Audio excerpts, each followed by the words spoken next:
تفرز الشارع. انت مش بتروحي لبسك يا ماما؟ لا بحب اريح نفسي. الشارع دي فيه قفار ولا مش فيه قفار اهو؟ طب خلاص عشان عايزه افطر يعني. الشباك مش فيه قفار اهو؟ يعني ولو مش فيه هتقولي فيه. الترابيزه في عينيا. مش مشكلة عليك، المهم انك انت تبقى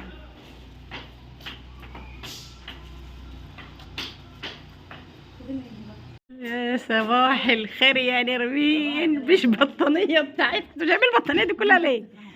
بنت اختك راحت تولد ناخد البطاطين واللحفة والحاجات اللي هتدخل. كل الدفايات دي لايه يا بنتي؟ اللي راحت والشنط دي كلها لايه؟ اختك راحت ربيت شورتك السود. عشان ده عمك العربي الغلبان ده يحط في العربية، هيحط اللحاية. هي واخدة 13 بطانية يا عم العربي. تسقع يا سيد. هتحطها الوقت على الشورت. لا تحط جوه مسد الباب على الأمر. بعدين هي مش سقعت، احنا هنسقع. سوسو صباح الخير يا سوسو. شفتوا ريحانه واسنات صاحيين من النجمه، سلموا على خالتهم قبل عمتهم قبل ما تروح تولد. ترى اخرين مستنيين ابو راسين. يلا ياب على عمده اهو، العمده اهو يا وليه. صباح الخير ياب. دعواتكم يا حبايبي. موجود بحاضر لكن خايف. بشحمه وبلحم. دعواتكم يا حبايبي لسوسن، ربنا يدومها بالسلامة. الشياكه والاناقه ديروا بالصلاه على النبي. لا خسنا وبقينا شياكه واناقه. ما انا بقول ده الجاكيت دي بتاعي وربنا برضه مش بشبه عليه. احنا واحد يا وليه. احنا واحد يا رومية. هو عندي السنة اللي فاتت. ايوه جميل عليك يا روم. والله والله حلو. تسلم ايديك. ده الميكروباص اللي هياخدنا يلمنا زي اللي رايح يلم بصل. صباح الفل. اهو الحاجه سوسو رايحه تولد بقى، تمثل قدام زي ما انتوا فاهمين. والده بقى هتولد بقى. افتح لي فين الفلاش بتاع اللي بتاع ده؟ مش من قدام مش في فلاش يا غالي. والله شفتوا. صباح الخير يا حبايبي. المفروض اسماء هنا فين؟ اهي واقفه هناك. والله جد. اسماء جت اهيتي حبايبي. سلام عليكم الله اختار حاسم. اليوم ده يا سلام عليا وعلى العبايه. ايوه احنا معانا الله ده احنا نفضلها العربيه.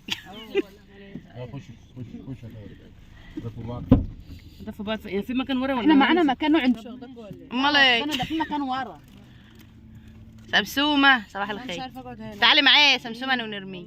طب تعالى يا عم ركزوا هينزل لنا عليه وليه. سمسومه عامله ايه في حياتك العاطفيه؟ الحمد لله.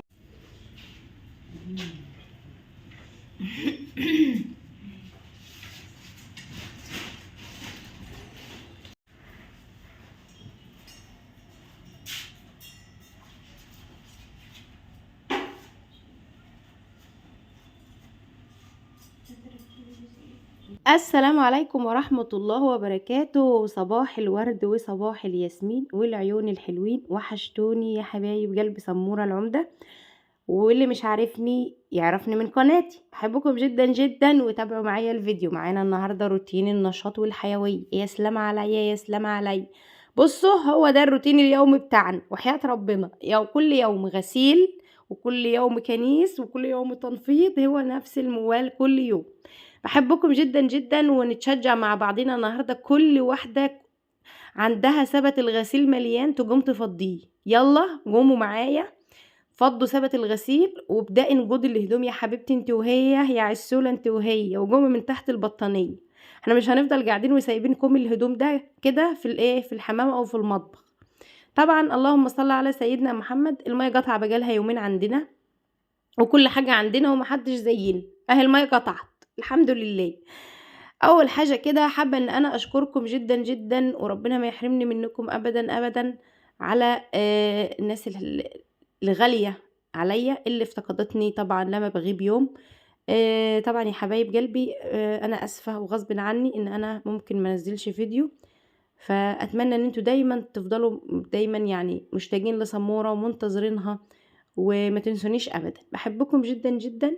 وتاني شيء حابة اشكركم عليه ان انتم دعواتكم الحلوة لسوسن اختي، وان انتم رفعتوا عندها الفيديوهات وعند نرمين. ربنا يكرمكم ويتقبل منكم كل عمل تعملوه صالح. لان انت تساعدي انسان تعملوا له لايك علشان الفيديو بتاعه يتشاف، لان هو اجتهد فيه او بيحاول يقدم محتوى كويس للناس.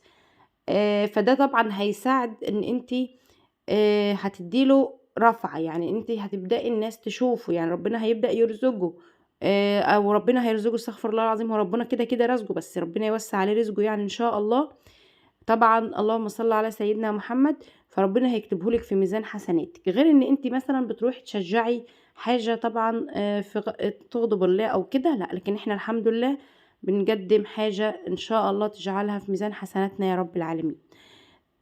تاني شيء، بحبكم جدا جدا، وسامحوني لو طولت عليكم في المقدمة الرخمة ديت، ماشي؟ بس حبيت ان انا اشكركم، وطبعا انتوا والله بجد وحشتوني. لما ما نزلتش امبارح انا كنت تعبانه شويه كده، في شويه وعكه كده يا ولاد، تمام؟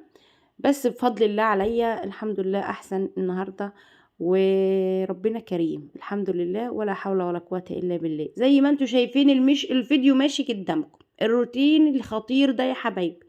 بدخل على السراير، برتب غرفة النوم بتاعتي، وبظبط البطانية، وهنا كده غرفة النوم بتاعت حبيبي اللي انا فيها الوقت. طبعا مش قادرة اشيل البطانية اصلا بصراحة، ليا ست ام صلاح مش قادرة، ما هكذبش عليكم، بس حبيت ان انا اعمل لكم الروتين ده بنفسي، لان من زمان كده ما عملناش روتين مع بعض سريع وخفيف ولطيف كده. انتوا عارفين بنت سمورة دي بنت عسولة، ودايما كل روتيناتها تحفة، يعني سريعة وخفيفة كده على القلب. طبعا الست لولو قاعدة فوق السرير زي ما انتوا شايفين، يا سلام علي بنت عسولة البنت لولو دي. طبعا سمسمة هي اللي واقفة بتصورني، وقاعدة اقول لها يا اسماء الابرة ديت كانت في المخدة وانتوا نايمين عليها بالليل، لما تخلع عين واحدة فيكم او تدخل في ودنها. قالت لي احنا مش شفناها يا ماما، ده احنا قاعدين ندور عليها. قلت لها دي اهمال، وقاعده بقى انتوا عارفين الام المصريه الاصيله لما بتفتح في موضوع انتوا فاهمين بتفضل تقول فيه ساعتين. اللهم صل وسلم وبارك على سيدنا محمد. ايه رايكم في العبايه اللي انا لابساها دي يا اولاد؟ العبايه ديت كانت سمسمه اختي مديها لي كده من جول ومن قيمه بالظبط، وحياه ربنا ما بكذب عليكم 7 8 سنين 10 سنين يعني انتوا فاهميني. فانا خدتها منها بقى، كانت اديتها لي عشان دي جت عليها وجات ما عدتش بحب البسها، فانا خدتها وعنتها في الدولاب، وبعدين طلعتها كده ايه من الدولاب، قلت اما البسها كده وهو تغيير يعني يا ولاد. ايه رايكم فيها؟ بس هي بصراحه جمشتها حلوه، بس انا حاساها ضيقه عليا شويه، ما اكذبش عليكم، وانا بصراحه ما كنتش بحب الضيق، برتاحش فيه. هنا كده طلعت على من غرفه قلق، ودخلت على الصاله، وهتك يا كنس وهتك يا تنفيض بقى يا بنتي يا عسوله، يا سلام علي. خلصت كده الكنيس من هنا، وطلعت على بير السلم الخطير. طبعا اسماء بنتي رايحه جايه ورايا تقول لي بالكاميرا ايه يا ماما الحته نظيفه، يا ماما ما فيش حاجه في البيت، يا ماما انت كانسه امبارح، يا ماما احنا كانسين العصر. بس انا ولا عمري، انتوا عارفين. اقول لها لا، شايفه في شويه تراب، شايفه. انتوا عارفين اصلا الشتاء يا حبايبي بصراحه وللامانه يعني ما بيوسخش جو زي الصيف، لكن احنا في منطقه ريفيه دايما متوسخه ودايما في تراب، فدايما كده ناخد ايه وندي مع بعضينا، وناخد وندي بشكل ودي مع البيت، مع المجشه، مع الغسيل المواعين، ومع الحاجات دي. طبعا تقومي الوقت زي ما قلتلك، يلا تمسكي المكنسه بتاعتك الحلوه الجميله او المجشه الجميله، وتبداي كنس بقى في السجاد وفي البلاط وفي كل حاجه. عندك سلم وسخ قومي كنسيه، عندك غرفه مش مترتبه قومي رتبيها، عندك شويه غسيل كده قومي اغسليهم، احنا مع بعضينا. يا سلام علي، يا سلام علي يا بنت عسول. طبعا هنا قالت لي انت حتى هتكنسي الشارع، قلت لها الشارع فيه تراب، طبعا انت سمعتوا المقطع في اول الفيديو. وهي بتقول لي يا ماما الشارع ما فيهوش حاجه، الشارع نظيف، وانا اقول لها لا، في شويه تراب. بس ولا عمري نفضت الشباك كده، وهو بصراحه ما كانش فيه تراب، ما اكذبش عليكم، حاجات خفيفه كده يا وليه. بس انا ولا عمري، انتوا عارفين انا بنت عسول. هنا كده كانت الغساله شغاله، وطلعت ايه دخلت بقى من الكنيس وخلصت كل الكنيس الاول، وبعدين دخلت على الغساله. بصراحه خدت الدور الاولاني ده غسل مرتين كده، لان كنت عايزه اتك على الهدوم دي شويه يا حبايبي. طبعا البنات اللي بيغسلوا كل مره للامانه وما اكذبش عليكم، بس انا قلت ايه قومي يا بنتي يا سموره خدي الهدوم دي اغسليها كلها، لان انا حاسه ان الغسيل ده مش عاجبني كده، انتوا فاهميني. المهم رحت جبت جزازه الكلوركس دي، بقول الكلوركس الوان. المهم يا حبايبي طريقه حط الكلوركس ده او وضع الكلوركس ازاي على الهدوم، ما ينفعش نحطه على الهدوم مباشره لانه هيبوظ معانا الهدوم، لازم نحطه الاول في ميه باومو، وبعد كده نديهم دورتين مع بعض كده، تمام، يدوبهم يعني، وبعد كده نحط الهدوم. طبعا الميه بتاعتي انا بزود على الميه، بزود على الميه طبعا، كل دور بشيله برجع املى، طبعا بيكون نقص من الغساله برجع املى. شايفين البقع؟ قلنا ننزلهم وهم وايه ورزقهم على الله. هنا كده حابه ان انا اعرف الناس اللي سالتني عن طريقه شغل الغساله دي. الزرار اللي انا بحركه ده لما بتحرك شمالك على الكاميرا بيجيب ميه في الغساله وبيمليها، لما بتحرك يمين على العصاره بينزل ميه على العصاره.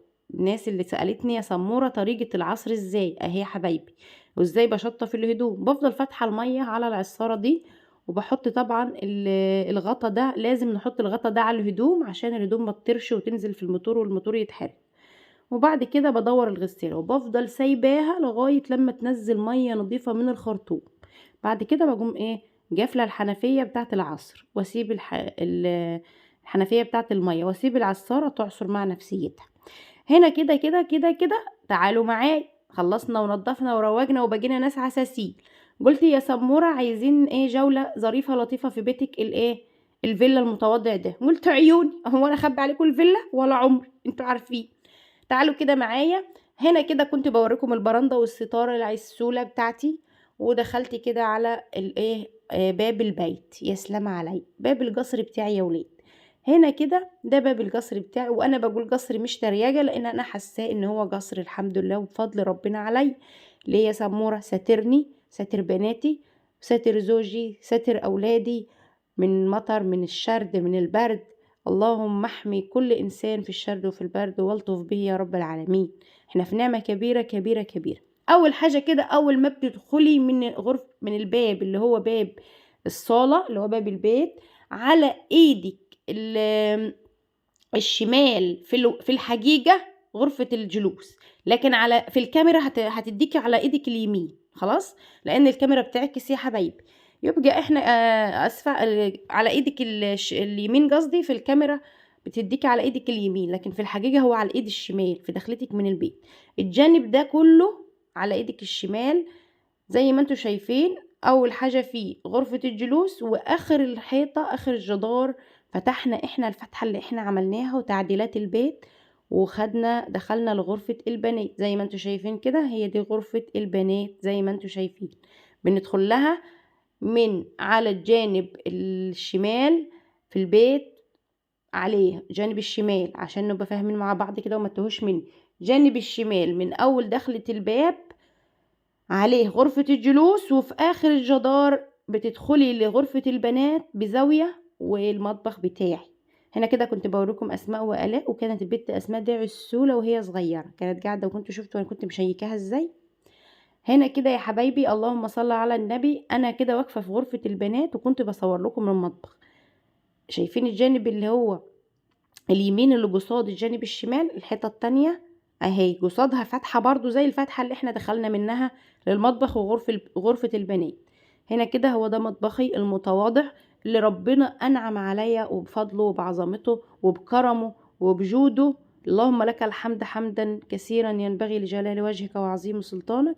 انعم عليا بالمطبخ ده، عرفت اتحرك فيه الحمد لله.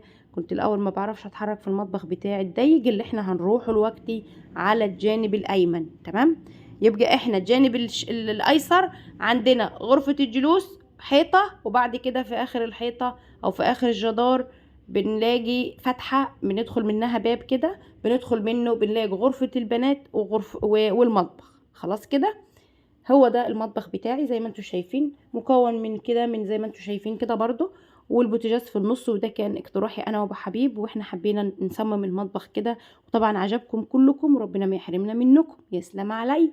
هنا كده دي الطرقه اللي بين الاوضه واللي هي غرفه البنات وبين المطبخ. خلاص الغرفه بقى بطلع كده من الفتحه دي اللي هي الفتحه اللي اليسار في اخر الجدار، في النص في حيطه تمام جافله على بيتي اللي هي فيها باب اللي بيطلع على السطح من فوق وبيطلع على بير السلم على الشارع التاني.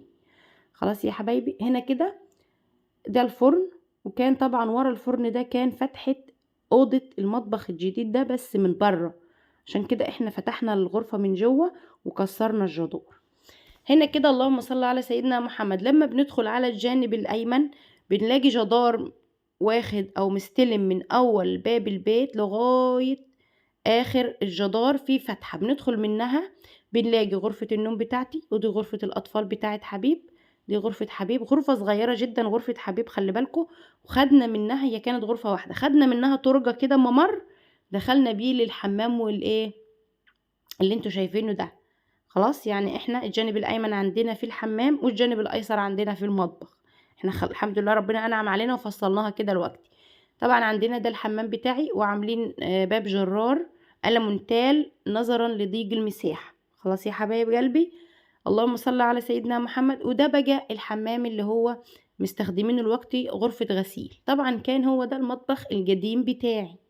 خلاص يا حبايبي، المطبخ القديم بتاعي طبعا اللهم لك الحمد على نعمه، ربنا انعم عليا نعم كثيرة جدا. طبعا حاطين الطوب ده عما ربنا يفرجها كده، وبعدين نبني الحتة دي ان شاء الله كده نعمله باذن الله حمام. احنا ناويين نعمل المطبخ القديم ده حمام. اتمنى الفيديو يكون عجبكم، وبحبكم في الله، وكانت معاكم سمورة العمدة.